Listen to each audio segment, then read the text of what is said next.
नमस्कार, आप देख रहे हैं टीएनपी न्यूज। मैं हूं आपके साथ दीपिका ओझा। हिमाचल प्रदेश में विधानसभा चुनाव के लिए तारीखों का ऐलान आयोग ने कर दिया है। 12 नवंबर को वोटिंग और 8 दिसंबर को काउंटिंग होगी। सीईओ मनीष गर्ग ने चुनावी व्यवस्थाओं के बारे में भी जानकारी दी है। उन्होंने बताया कि इस चुनाव में सभी मतदान केंद्र ग्राउंड फ्लोर में होंगे। चुनाव आयोग उम्मीदवारों की आपराधिक पृष्ठभूमि की जानकारी देने के लिए केवाईसी ऐप उपलब्ध कराएगा। इसके जरिए मतदाता अपने उम्मीदवार की वित्तीय, शैक्षिक एवं आपराधिक पृष्ठभूमि की जानकारी पा सकेंगे। हमारे संवाददाता ने सीईओ मनीष गर्ग से खास बातचीत की, देखिए। नमस्कार, मैं हूं शिवी अग्रवाल। टीएनपी न्यूज़ में आपका स्वागत है। इस वक्त हमारे साथ हिमाचल के सीईओ मनीष जी मौजूद हैं। हम उनसे चुनाव के प्रचार या चुनाव जो हिमाचल में हो रहे हैं उनके लिए कुछ सवाल करना चाहेंगे, तो अभी चलते हैं उनकी तरफ। सर, मेरा सबसे पहला सवाल है कि कल प्रशांत शर्मा जी ने कांग्रेस से प्रेस कॉन्फ्रेंस की थी।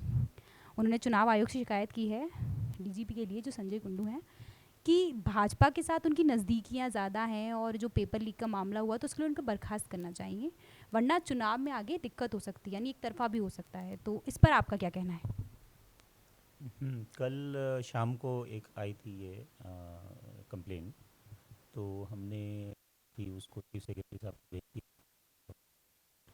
तो जब एक बार रिपोर्ट आ जाएगी तो उसके बाद हम आगे तो सर, इस पर आगे कार्रवाई हो सकती है, अगर इसमें मतलब सिद्ध जाती है तो आगे कार्रवाई होगी। जी, जैसा वो रिपोर्ट आएगी उसके अकॉर्डिंगली कार्रवाई की जाएगी। सर, दूसरा मैंने देखा कि मैंने पढ़ा खबर या फिर बहुत सारी चीज़ें हैं कि आचार संहिता के मामले, मतलब उल्लंघन के मामले बहुत पाए जा रहे हैं और अभी भी आ रहे हैं। तो उस पर इस वक्त क्या कार्रवाई हो रही है, कितनी लगाम लग चुकी है कि बहुत ज़्यादा मामले आ चुके हैं? देखिए, ये तो क्योंकि प्रचार का भी समय है और कंप्लेंट्स आती हैं, लेकिन इस बार हमने सी विजिल को काफ़ी एक्टिवेट किया। अगर पिछले इलेक्शंस में देखें तो सी विजिल में पूरे इलेक्शंस में 50-60 उससे भी कम कंप्लेंट्स आती थी, लेकिन हमने इसको काफ़ी पॉपुलराइज़ किया है और के परिणाम स्वरूप हमारे पास बहुत अब कंप्लेंट्स आ रही हैं विजिलेंट सिटीज़न से, जिसको हम वेलकम करते हैं कि इससे पता चलता है कि सिटीजन्स कितना अवेयर है और उसको यूज़ कर रहे हैं। और जितनी भी कंप्लेंट्स आ रही हैं उस पर विद इन 100 मिनट्स, जैसे कि नॉर्म्स हैं सी विजिल के, उसके अगेंस्ट त्वरित कार्रवाई हो रही है उनके ऊपर और उनका रिड्रेसल भी हो रहा है। काफ़ी कंप्लेंट्स ऐसी भी होती हैं जो कि ड्रॉप हो जाती हैं या मौके पर जाके देखा और कुछ पाया नहीं गया। कुछ कंप्लेंट्स ऐसी भी रहती है, लेकिन काफ़ी मामलों में जो है उन पे एक्शन हुआ है और जो कंप्लेंट थी उसका रिड्रेसल हुआ है। सर, कांग्रेस की बात करें या फिर अदर विपक्षी पार्टियों की बात करें तो वो लगातार सवाल उठा रही है, जबकि पहले भी तारीखें ऐसी रहा करती थी कि पोलिंग और नतीजों में डिफरेंस इतना रहा करता था, लेकिन अभी भी सवाल उठा रहे हैं कि संदेह है। तो फिर क्या मतलब, आप इस पे क्या कहना चाहेंगे कि कोई आपकी कोई प्रतिक्रिया इस पे? संदेह तो किस बात पे है वो स्पष्ट नहीं है जो आप कह रही हैं, और संदेह वाला कोई प्रश्न भी नहीं उठता है। जैसा कि कमीशन का जो शेड्यूल है उसके और प्रीवियस जो प्रेसिडेंट भी रहा है, उसके अकॉर्डिंगली ही ये शेड्यूल डिक्लेयर किया गया है। और इसमें, और क्योंकि हिमाचल में तो अभी वेदर जो है वो 15 नवंबर के बाद ख़राब हो ही जाता है और पासेस भी ऑफिशियल डेट है बंद होने की, तो उसके पहले जो निर्वाचन की प्रक्रिया है वो पूरी करना आवश्यक होता है, तो उसी के अकॉर्डिंगली जो है ये डेट्स डिसाइड की गई हैं। और जहाँ तक काउंटिंग का प्रश्न है, काउंटिंग में बहुत कम लोकेशंस पे काउंटिंग होती है। 68 लोकेशंस पे खाली हेडक्वार्टर्स पे ही होगी वो, तो उसमें ऐसा कोई वेदर की समस्या नहीं आती कि उसको काउंटिंग में कोई व्यवधान जिससे पड़े। सर, अगर बात करूं तो मतलब जितने भी पोलिंग बूथ हैं उन पर क्या क्या व्यवस्था हो चुकी है? क्योंकि पहले जो था बहुत ज़्यादा विवाद भी हुए थे पोलिंग बूथ पर, थोड़े बहुत हम वो भी हुए थे, लड़ाई वगैरह। तो इस वक्त क्या व्यवस्था है पहले से ज़्यादा? देखिए, हिमाचल में एक बहुत अच्छा ट्रेडिशन रहा है, यहाँ पे इलेक्शंस जो हैं हमेशा पीसफुल होते हैं और हमारे पास ऐसी कोई वो नहीं है कि ऐसा कोई पास्ट एक्सपीरियंसेस नहीं है कि पोलिंग स्टेशन पे कोई वायलेंस हुई हो या कुछ ऐसा हुआ हो। अच्छा, हमेशा पीसफुल रहता है, लॉ एंड ऑर्डर हमेशा मेंटेन रहता है हिमाचल में। और इस बार भी हम लोगों ने जो पोलिंग स्टेशन का जो डिप्लॉयमेंट है उसमें सीएपीएफ भी है और एनजीओज़ भी हैं और head constables, home guards constables भी है। तो पोलिंग स्टेशन की असेसमेंट के हिसाब से जो सिक्योरिटी फोर्सेस की सफिशेंट डिप्लॉयमेंट की जाएगी, उसका प्लान वर्कआउट हो गया है। और जो सेंट्रल पैरामिलिट्री फोर्सेस हैं वो भी सफिशेंट नंबर में हैं, जो कि ओवरऑल लॉ एंड ऑर्डर और कॉन्फिडेंस बिल्डिंग मेजर्स और पोलिंग वाले डे में पोलिंग स्टेशंस पे भी डिप्लॉयड रहेंगी।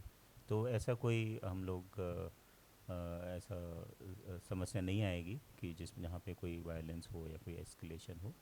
We are fully prepared for that. तो बैलेट पेपर की भी मतलब व्यवस्था की गई है कि जो विकलांग है उनके लिए मतलब प्रॉपर व्यवस्था की गई है, तो कितनी निष्पक्षता उसमें रहेगी? क्योंकि थोड़ा बहुत सवाल उस पर भी खड़ा हो जाता है कभी कभी कि इसमें निष्पक्षता नहीं है।